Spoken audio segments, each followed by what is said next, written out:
오늘 아침 함께 나눌 하나님의 말씀은 출애굽기 20장 14절 말씀입니다. 제가 읽겠습니다.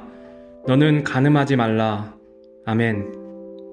오늘은 십계명의 제 7번째 계명인 너는 간음하지 말라의 계명을 함께 나누므로 하나님께서 우리에게 바라시고 원하시는 것이 무엇인지 살펴보는 시간 갖도록 하겠습니다. 성경이 정의하는 간음은 정당한 부부관계가 아닌 성적인 관계를 말합니다. 따라서 미혼한 남녀의 혼전 성교는 간음죄에 해당합니다. 이러한 이스라엘의 규정에 따르면 결혼한 사람들이 간음죄를 지으면 돌로 쳐 죽였지만 결혼하지 아니한 사람들이 간음죄를 지으면 평생 버리지 못할 아내로 삼아야 한다고 말하고 있습니다. 우리나라에도 예전에는 관계를 가지면 결혼을 해서 책임을 져야 한다는 생각들이 있었는데 지금은 너무나 문란해져서 이러한 생각은 구식으로 치부해 버리게 되었습니다. 이렇게 이성 간의 간음이 굉장히 심각한 수준에 이르렀지만 오늘날에는 더욱더 심각한 동성 간의 간음이 법적으로 인정되는 시점이 얼마 남지 않게 되었습니다. 작년 10월 독일의 올람 라첼 목사님은 강단에서 동성연애는 하나님 앞에서 큰 범죄라는 설교를 했습니다.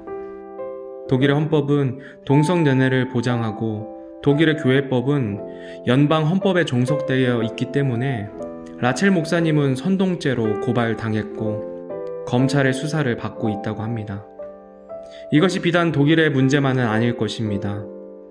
세상법은 동성애를 보호하고 교육은 동성애를 정상이라고 가르치며 문화는 동성애를 하도록 유혹하고 있는 실정입니다. 이런 것들은 육체적인 간음들이고 예수님께서는 좀 더 본질적인 마음의 간음을 하면 이미 간음하였다고 말씀하고 계십니다. 마태복음 5장 27절로 28절 말씀입니다. 옛 사람들이 말한 바 너는 간음하지 말라 한 것을 너희가 들었으나 나는 너희에게 이르노니 누구든지 여자를 보고 그녀에게 음욕을 품은 자는 이미 마음속으로 그녀와 간음하였느니라. 아멘. 하나님께서 우리들에게 진정으로 원하시는 것은 우리의 몸과 마음 모두가 정결하기를 원하십니다. 거룩하신 하나님의 마음이 우리들에게도 동일하게 있기를 원하시는 것입니다. 또한 예수님께서는 사람의 마음에서 나오는 것은 악한 생각과 살인과 간음과 음란과 도둑질과 거짓 증언과 신성 모독이라고 말씀하셨습니다. 어느 누구도 이런 마음의 죄악 가운데 자유로운 자가 없다는 말입니다.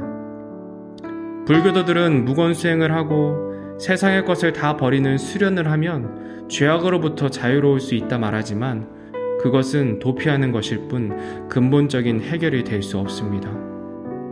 그렇다면 이런 죄악을 이기는 방법은 무엇일까요? 첫째는 하나님을 두려워함으로 이길 수 있습니다. 히브리 백성들이 강해지는 것을 두려워한 이집트의 파라오는 산파들에게 히브리 여인들이 아이를 낳을 때 여자아이거든 살리고 남자아이거든 죽이라고 했습니다. 그때 산파들은 파라오보다 하나님을 더 두려워하였기에 이스라엘 백성들의 남자아이들을 죽이는 살인죄를 범하지 않고 살려내었습니다. 이 히브리 산파들의 마음에 하나님을 경외하는 마음과 생명은 하나님께 속한 것이라는 믿음이 있었기 때문에 파로의 명령을 어기고 생명을 살릴 수 있었던 것입니다. 이것과 같이 우리들의 간음의 죄악에서 이기려면 하나님을 두려워하는 마음, 하나님을 경외하는 마음이 있어야 합니다. 둘째로 유혹의 장소에서 그 대상 가운데 적극적으로 벗어나야 합니다.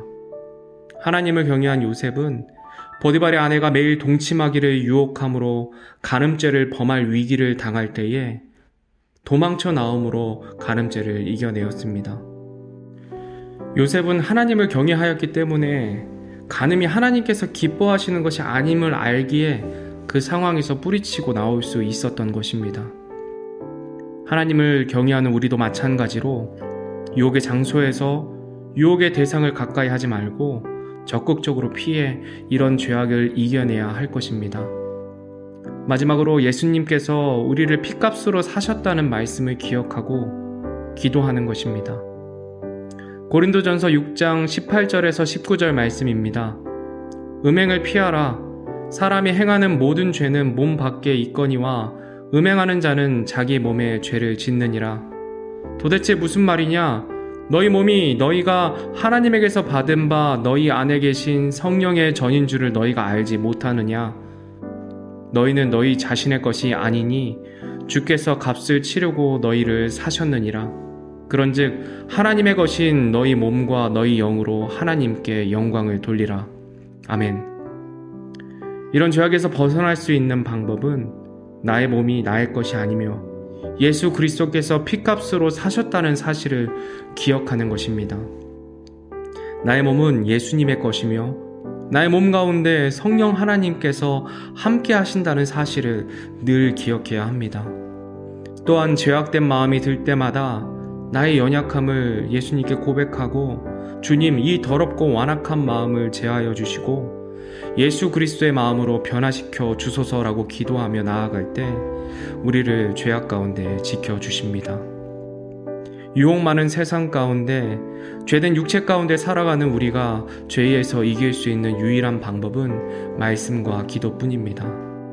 하나님의 말씀을 읽고 그 말씀을 기억하고 연약한 나를 하나님 앞에 내어드려 기도하는 삶을 살아가는 것이 마음의 간음의 죄악을 이길 수 있는 근본적인 방법입니다. 오늘 하루도 유혹에 빠지기 쉬운 세상 가운데 우리를 피값으로 사신 주님을 생각하고 내 몸이 내 것이 아닌 성령 하나님의 전임을 기억하고 죄악된 마음이 들 때마다 하나님 앞에 기도함으로 나아가는 우리가 되기를 주님의 이름으로 소원합니다.